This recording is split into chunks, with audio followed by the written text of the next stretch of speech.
जय हिंद दोस्तों, O2IS academy के हिस्ट्री फैक्ट शीट सीरीज़ में आपका बहुत बहुत स्वागत है। तो आज हम एक पर्टिकुलर टॉपिक के ऊपर कुछ इंटरेस्टिंग फैक्ट्स देखने वाले हैं। तो स्ट्रेट अवे हम स्टार्ट करते हैं। So this is about a Neolithic site called Mehrgarh, जो आप यहाँ पे देख पा रहे हैं, जो बिल्कुल ही पाकिस्तान और अफ़गानिस्तान के बॉर्डर पे आपको दिख सकता है, जो कि इंडिया का पूरे इंडियन सब कॉन्टिनेंट की जब हम बात करते हैं, जब हम सब कॉन्टिनेंट के बारे में कहते हैं, तो पूरा पाकिस्तान वाला पोर्शन भी हम इंडिया में ही काउंट करते हैं जब हम एंशिएंट हिस्ट्री की बात करते हैं। सो ये ऐसी साइट है जो आपको बोलन पास के पास मिलती है और बोलन रिवर भी है वहाँ पे।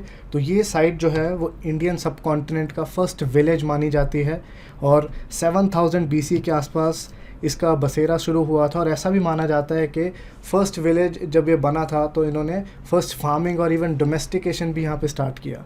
सो इंडियन सब कॉन्टिनेंट में जो पहले गांव बनने का जो एक स्टोरी है वो इस शहर से स्टार्ट होती है, जो एक्चुअल अब इंडिया में नहीं located.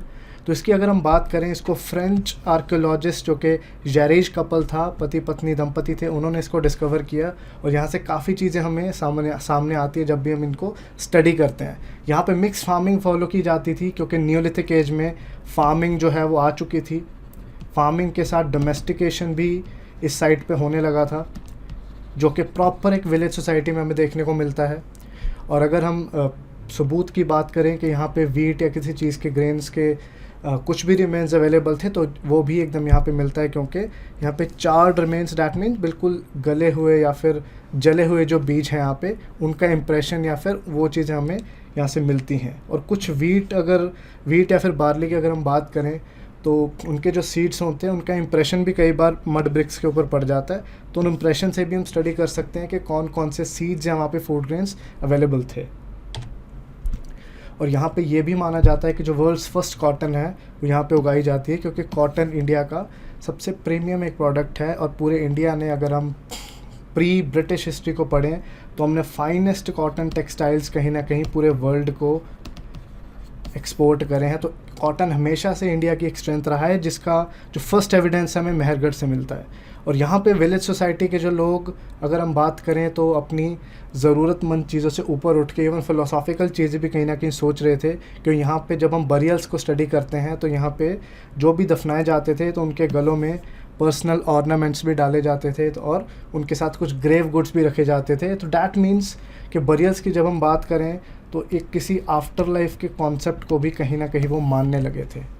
So that means religion या फिर जो फ़िलोसॉफी के कॉन्सेप्ट्स हैं जो आज भी अवेलेबल हैं, ये उस टाइम पे पुख्ता तौर पे शुरू हो चुके थे। जो कि हम इन ग्रेव गुड्स की अगर बात करें, जो बॉडीज़ के साथ हमें जो नेकलेसेस या जो भी सामान मिला है, उनको स्टडी करके जो हमें पता लगता है। इवन लैपिस लैजुली, जो कि ब्लू कलर के बीड्स थे, जो कि लोकल अवेलेबल नहीं थे अगर हम बात करें, वो भी यहाँ पे हमें अवेलेबल हो जाते हैं।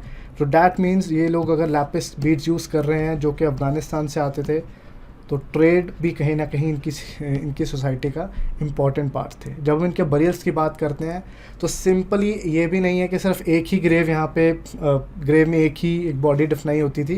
कई बार डबल बरियल भी होता था, एक से ज़्यादा बॉडी भी एक ही ग्रेव में दफनाई होती थी। नो डैट कुड बी कि वो एक कपल हो या फिर कोई स्पेशल राजा रानी हो उस टाइम पे, इधर यू कैन से वहाँ का सरपंच है या उसकी वाइफ, या कुछ भी हो सकता है। सो हमें डिफरेंट स्टाइल के यहाँ पे बरियल्स मिलते हैं, जो अगेन बोलते हैं कि फ़िलोसॉफिकली या फिर किसी रिलीजियस एक्टिविटी में इनका जो इंटरेस्ट है वो क्लियरली हमें दिखता था।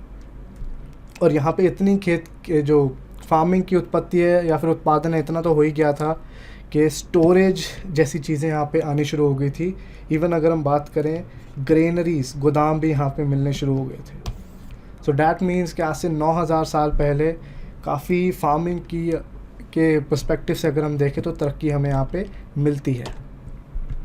और सिंस हड़प्पन सिविलाइजेशन की शुरुआत तक ये साइट कहीं ना कहीं कंटिन्यू रहती है, डैट मीन्स 2600 BC के आसपास।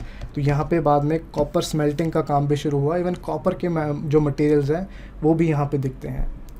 और अगर रिलीजन की ही बात करें तो बरियल्स के बाद इवन टेराकोटा के हम्प्ड बुल्स जो हैं, जिस बुल के एक हम्प होता है इस तरह का, उसके भी यहाँ पे छोटी छोटी मूर्तियाँ मिली हैं। तो डैट मीन्स बुल वर्शिप जैसी चीज़ें भी जो कहीं ना कहीं हमारी सोसाइटी में आज भी मौजूद हैं, वो भी आपको मिल जाएंगे। So that means religion as a social phenomenon यहाँ पे फुली एमर्ज हो चुका था कहीं ना कहीं। और अगर इनके स्केलेटल रिमेन्स का अगर हम स्टडी करें तो हमें ये भी यहाँ पे मिलता है कि यहाँ पे लोगों को डेंटल इश्यूज़ भी कहीं ना कहीं थे, और उन डेंटल इश्यूज़ को सॉल्व करने के लिए एक वुडन ड्रिल, एक टाइप का औजार हम कह सकते हैं, उनसे डेंटल इश्यूज़ भी कहीं ना कहीं सॉल्व किए जाते थे। तो डैट मीन्स यहाँ पे मेडिकल इंडस्ट्री या फिर हेल्थ इंडस्ट्री भी कहीं ना कहीं डेवलप हो चुकी थी। सो छोटे विलेज में किस किस टाइप की चीज़ें उस टाइम पे विकास में आ रही थी, यहाँ से हमें आइडिया लग जाता है। जो कि मेहरगढ़ इंडियन सब कॉन्टिनेंट का फर्स्ट विलेज है, और जिसके बाद जिसके 3-4 हज़ार साल की तरक्की के बाद हम एक बहुत बड़ी सिविलाइजेशन भी देखते हैं, डैट इज़ हड़प्पन सिविलाइजेशन। क्योंकि हड़प्पन सिविलाइजेशन का जो बैकग्राउंड है वो मेहरगढ़ और भी उसके साथ जो बाद में विलेजेस सेटअप हुए, उन्होंने कहीं ना कहीं उसको प्रोवाइड किया है। तो आई होप आपको ये इन्फॉर्मेशन अच्छी लगी होगी, और इसी इन्फॉर्मेशन के साथ हम फिर से हाजिर होंगे। जय हिंद।